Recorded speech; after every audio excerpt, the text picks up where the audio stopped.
শঙ্কাকে boundary ছাড়া করে সাইফ হাসান ফিরলেন নিজের চেনা ছন্দে। ঢাকা ক্যাপিটালসের জার্সিতে সেই আগ্রাসী রূপের দেখা মিলল সাইফের কাছ থেকে। সেঞ্চুরির সম্ভাবনাকে বাস্তব করতে না পারলেও তিনি জানান দিয়ে রাখলেন, আমি ফুরিয়ে যাইনি।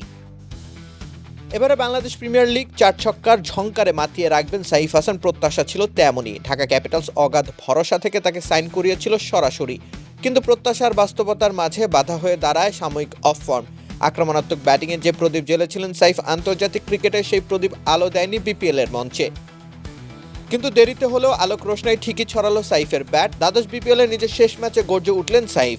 শিরোপার অন্যতম দাবিদার চট্টগ্রাম রয়্যালসের বিপক্ষে সাইফ খেললেন প্রায় 166 স্ট্রাইক রেটের ঝড়ো ইনিংস। সুস্বাদু বাদাম, তিল আর স্বাস্থ্যকর গ্লুকোজ সব মিলিয়ে প্রাণ পিনাট বার। প্রাণ পিনাট বার, স্মার্ট কিছু খাও। 73 রানের ইনিংসটি সুসজ্জিত করেছেন তিনি 5টি বিশাল ছক্কায়, সাথে ছিল আরও 5টি চার। 44 বলের ইনিংসটি ঢাকাকে গড়ে দেয় বড় রানের ভিত, সাথে ছড়িয়ে দেয় স্বস্তির সঙ্গীত। টি-20 বিশ্বকাপে যে তার উপরই রয়েছে ব্যাট হাতে পারফর্ম করার গুরু দায়িত্ব, সে দায়িত্ব তিনি পালন করতে পারবেন কি না তা নিয়ে সৃষ্টি হয়েছিল সংশয়।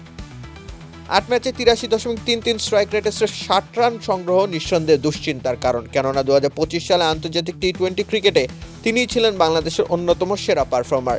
এশিয়া কাপের মতো বড় মঞ্চেও তিনি দেখিয়েছিলেন নিজের পারফরম্যান্সের ধার। সেই একই সাইফ যখন বিপিএলে খাবি খেলেন, তখন দুশ্চিন্তার সঞ্চার ঘটা স্বাভাবিক। কিন্তু চট্টগ্রাম রয়্যালসের বিরুদ্ধে সংশয় উড়িয়ে দিলেন তিনি নিজ হাতে। খারাপ সময় যেতে পারে যে কোনো ব্যাটারের, তাই বলে সক্ষমতা নিঃশেষ হয়ে যায় না একেবারে। সাইফের প্রত্যাবর্তনের শুরুটা হলো একটু দেরিতে, তবে ভালোই হলো। প্রত্যাবর্তনের এই ধারা বিশ্বকাপে অব্যাহত থাকার একটা সম্ভাবনা তো সৃষ্টি হলো। রাকিব হোসেন রুম্মান, খেলা 71।